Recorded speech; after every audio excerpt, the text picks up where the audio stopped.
SIR এ যা চিত্র পাচ্ছি কলকাতাতে যত ভুয়া অবৈধ ভোটার আছে, যত ডেড ভোটার ছিল, সব ওরা মেরে দিত, সব ওরা মারত, আপনি কিছু করতে পারতেন না। আজকে এই মানিকতলাতেই যা বাদ গেছে আর যা বাদ যেতে চলেছে, এরপরে তো এখানে বিজেপির সঙ্গে ওদের কোনো ডিফারেন্সই নেই। 2024 লোকসভা ভোট, এখানে তাপস রায়ের সঙ্গে সুদীপ বন্দ্যোপাধ্যায়ের ডিফারেন্স মাত্র 3000। উপনির্বাচন ছেড়ে দেন, ও তো বেলেঘাটা থেকে রাজু নস্কর এসে ভোট করেছে, সবাই জানে ও ভোট হয়নি। 3000-এর গ্যাপ। আর এসআইআর এর পরে আমি হলফ করে বলে যেতে পারি 30,000 ভোটে মানিকতলায় ভারতীয় জনতা পার্টি জিতবে।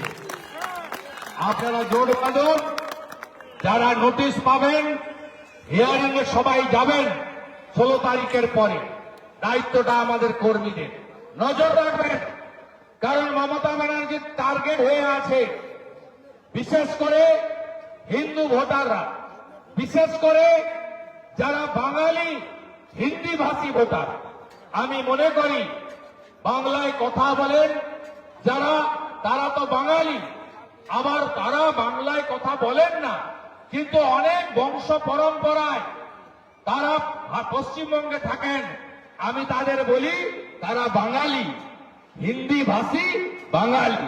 তারা বংশ পরম্পরায় তাদের ঠাকুরদা, বাবা, চার পুরুষ, এখানকার সংস্কৃতি, এখানকার সমস্ত খাদ্যাভ্যাস, এখানকার সবকিছুর সঙ্গে মিলে গেছে।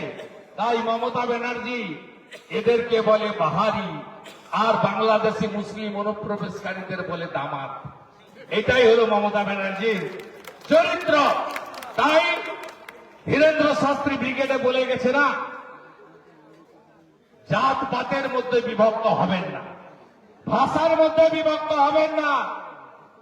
টিটাগড়ে গিয়ে, ভাটপাড়াতে গিয়ে মমতা ব্যানার্জি হিন্দিতে বক্তৃতা করেন, আবার কলকাতায় এসে বলেন যে আমি হিন্দি যারা এক বিহারি সব বিমারি ওরে মিলে বলে। ওরা ভাষার নামে ভাগ করতে চায়। এখানে অনেক মুসলিম ভাই আছেন, ও মুসলিমরাও কেউ উর্দুতে, কেউ বাংলায় কথা বলে। আপনি মমতা ব্যানার্জি বা তৃণমূলের মুখে কখনো শুনেছেন যে উর্দু স্পিকিং মুসলমান আর বাংলা বলা মুসলমান? বলে না। কিন্তু আমাদের মধ্যে ভাগ করার জন্য হিন্দি ভাষী বাংলা ভাষী করে, আমরা অনেকেই চক্করে পা দিয়ে দিই। তাই बांटेंगे तो काटेंगे, एक रहेंगे तो सेफ रहेंगे।